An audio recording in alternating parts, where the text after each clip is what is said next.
we are really excited about 2019, plus all of the new products that we have on the horizon.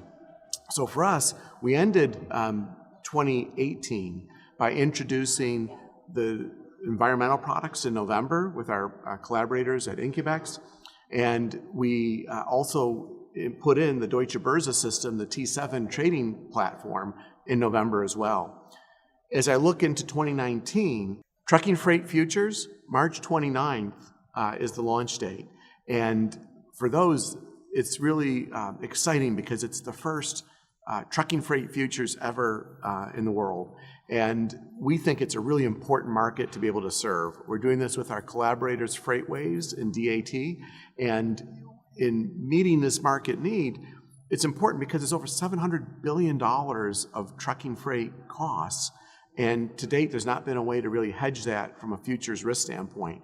And as we move to more things being shipped, we're all ordering things, on the internet, et cetera, and it's got to come to us then by truck. And so those trucking costs are important. And what's intriguing about trucking freight is that it may, on the surface, seem like, well, power and trucking freight, they're not too similar. But in fact, they're very similar from a risk perspective. And the aspect there is, if you think about it, the trucks all go around the road grid, if you will, but you also have the power grid, right? So if you looked at a map of roads and a map of the power grid, they look very similar. And neither of these are storable commodities, right? You have to use it or lose it in terms of the trucking freight capacity or the power that's being generated.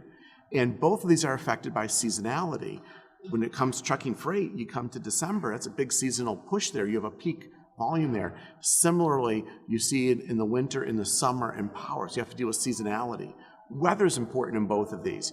You get weather that disrupts the trucking freight, just changes the prices and impacts it. So the weather conditions are very significant. Similarly, that happens in power. You get a big cold front that comes in, and suddenly the demand for power goes up. So they're very similar contracts, even though they may not seem that on the surface, but from our perspective, they are. As we look at the future here, is there something we can do there's a financial transmission right market, which is actually 3 times the size of the power futures market, but is there something we can do to help better meet the needs there and the credit dimensions by having contracts that either are similar or being able to provide some solutions there on a credit basis. So again, we're very excited about the future and some of the things that we can do to address the market, and what gives us I think an advantage in terms of how we're able to serve the market is our ability to address the granular needs of the power traders coupled with very strong risk management that's capital efficient.